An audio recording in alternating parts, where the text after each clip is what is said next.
Namaste everyone and welcome back. I hope you all had a truly wonderful Diwali filled with light, love and happiness. I love Diwali since I was a child. It has always been my favorite time of the year. The beautiful lights, the special sweets my mother makes, the joy of being with family. These festivals are the heartbeat of our culture. And it's because I love them so much that I want to talk to you today from my heart. This is not a lecture and this is really not a criticism at all. This is just a conversation from one fellow Hindu to another.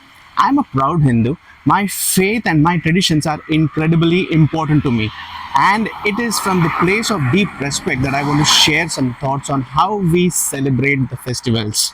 The other night, after the main celebrations of Diwali were over, I was listening to the sounds outside. It was very late, around 1 a.m., and there were still sudden, incredibly loud firecrackers going off. And a thought came to me.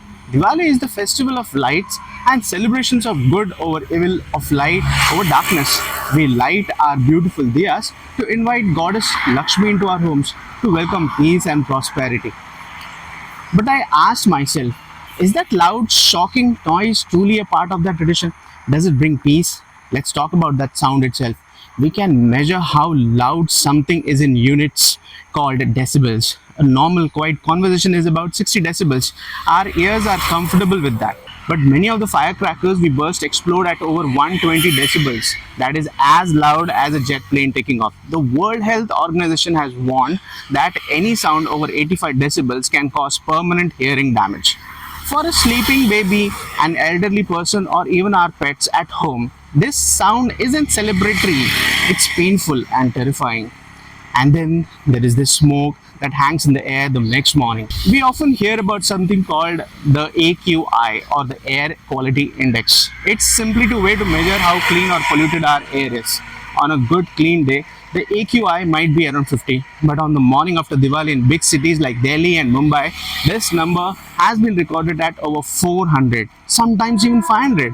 That is considered severe or hazardous. To give you an idea of what that means, health experts say that breathing air with an AQI of 500 for just one day is as damaging to our lungs as smoking more than 20 cigarettes. This is the air our children and our parents are breathing. It can trigger asthma attacks and cause serious long-term respiratory problems. So I ask again, is this how we truly honor the festival of light? By creating sound that can damage hearing and smoke that poisons the very air we need to live? And this thought extends to our other beloved festivals too. So let's talk about Ganesh Chaturthi. The energy, the devotion, the sound of Ganpati Bappa Moria, it's absolutely electric. We bring Bappa into our homes with so much love. He is our guest in our house. We take care of him, we pray to him. But then comes the day of Visarjan. For many years, we have been immersing idols made of Plaster of Paris and chemical paints into our sacred rivers, our lakes, and the sea, of course. Our faith teaches us that nature is divine. The rivers are mothers to us. Gangama, Yamunama. When we put things into that water that don't belong there, things that poison the water and harm the life within it, are we truly showing our respect? Plaster of Paris can take many years to dissolve. It settles at the bottom of the water and pollutes it for a very long time. And then there is the incredible energy of Dahi Handi. I'm from Maharashtra and I've seen the passion and the skill of the Govindas. It is amazing to watch. But every year, our hearts sink when we hear the news of young men and brothers and sons getting badly injured from falls. A festival should be a source of pure joy, not a cause for a family to worry or grieve. Now, the beautiful thing is, we are a culture of wisdom. We have the power to keep our traditions alive and also be kind to the world around us. We don't have to choose between our faith and our environment. We can have both, and the solutions are already with us. They are simple and often more beautiful. Instead of loud crackers, what if we lit 100 diyas? Imagine how beautiful our streets would look, glowing with the gentle warm light of thousands of tiny lamps. This not only looks more beautiful but also supports our local potters. For Ganesh Chaturthi, we are already seeing a wonderful change. Many families are now bringing home idols made of natural clay or shadumati. These idols dissolve completely and cleanly back into the earth.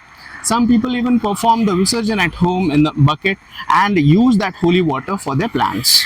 This is a beautiful act of devotion that honors Lord Ganesha and protects our sacred waters. And for Dahi Handi, we can keep all the energy and spirit, but simply add safety by making sure there are safety nets, helmets, and proper training.